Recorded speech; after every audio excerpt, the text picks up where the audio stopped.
एक सीकर ने पूछा है, अगर कोई कोवर्ट नार्सिसिस्ट आपके हाईएस्ट अचीवमेंट्स या आपके जो उत्कृष्टतम उपलब्धियां जो आपकी हैं उसको किसी न किसी तरीके से उलट कर इस तरीके से प्रस्तुत कर दे जैसे कि वो आपका फेलियर या असफलताएं हों, तो क्या करें?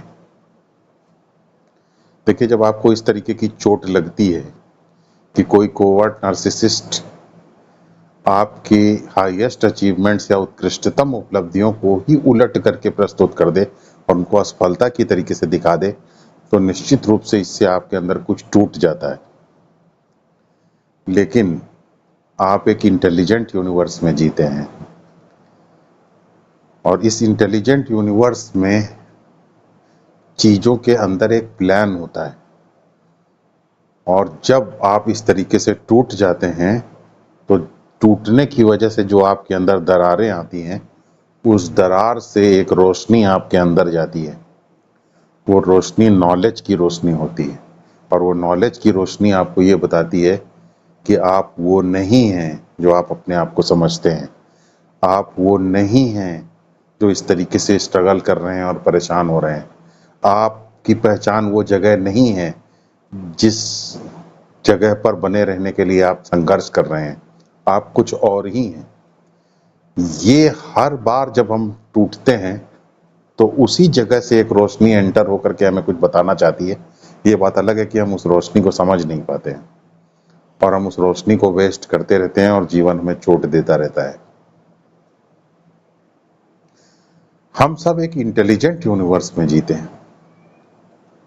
शास्त्र हमारा बताता है कि हम इंटेलिजेंट यूनिवर्स में जीते हैं और चूंकि हमारा यूनिवर्स इंटेलिजेंट है, इसलिए यूनिवर्स के अंदर एक प्लान है।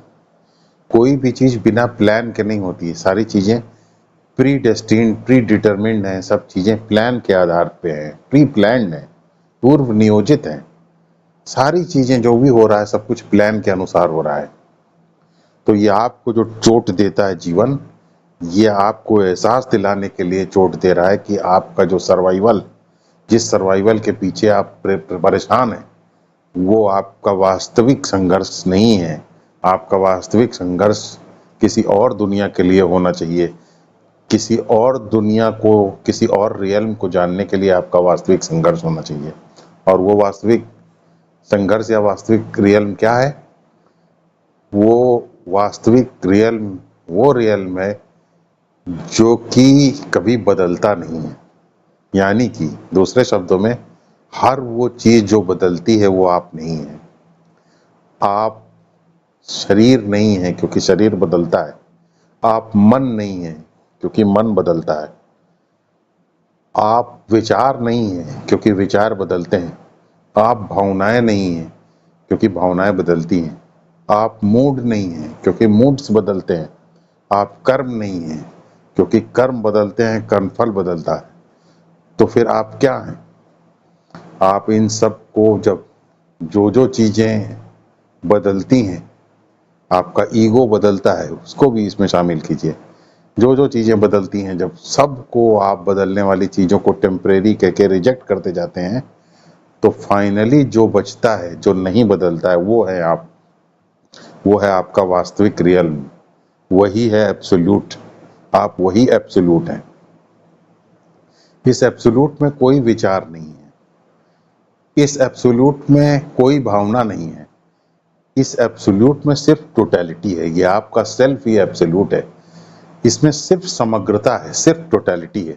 और जब आप इस टोटैलिटी में आ जाते हैं तो आप शांति के साथ रहते हैं। एक नई इंटेलिजेंस आपके अंदर पैदा हो जाती है, क्योंकि इस इंटेलिजेंस के अंदर कोई विचार नहीं है। ये सिर्फ इंटेलिजेंस है, प्योर इंटेलिजेंस इसे हम कह सकते हैं। तो आप इस प्योर इंटेलिजेंस में स्थित हो जाते हैं। यही प्योर इंटेलिजेंस प्योर टोटैलिटी भी है। यही प्योर इंटेलिजेंस प्योर समग्रता भी है। यही प्योर इंटेलिजेंस प्योर हैप्पीनेस भी है, प्योर ब्लिस भी है। तो आप जब इसमें स्थित हो जाते हैं, कोई विचार आपके अंदर नहीं चलता। शांति के साथ आप आ जाते हैं इसके अंदर, और इसके अंदर वैसे ही आप आकर के स्थित हो जाते हैं जैसे कि एक माँ की गोद में बच्चा आकर के स्थित हो जाता है। तो विचार से आप परे हैं, दुख से आप परे हैं।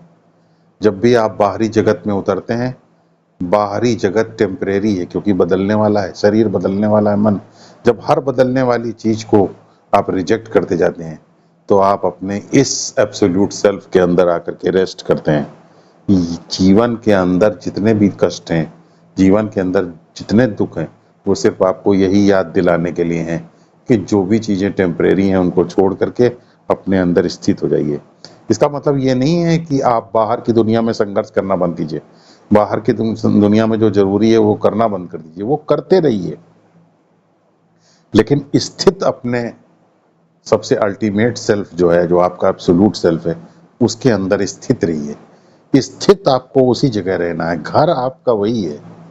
संघर्ष आप करते रहिए लेकिन घर आपका वही है, रहना आपको वही है। बाहर जाइए, लड़के आइए, लेकिन आपको रहना यहीं पर है।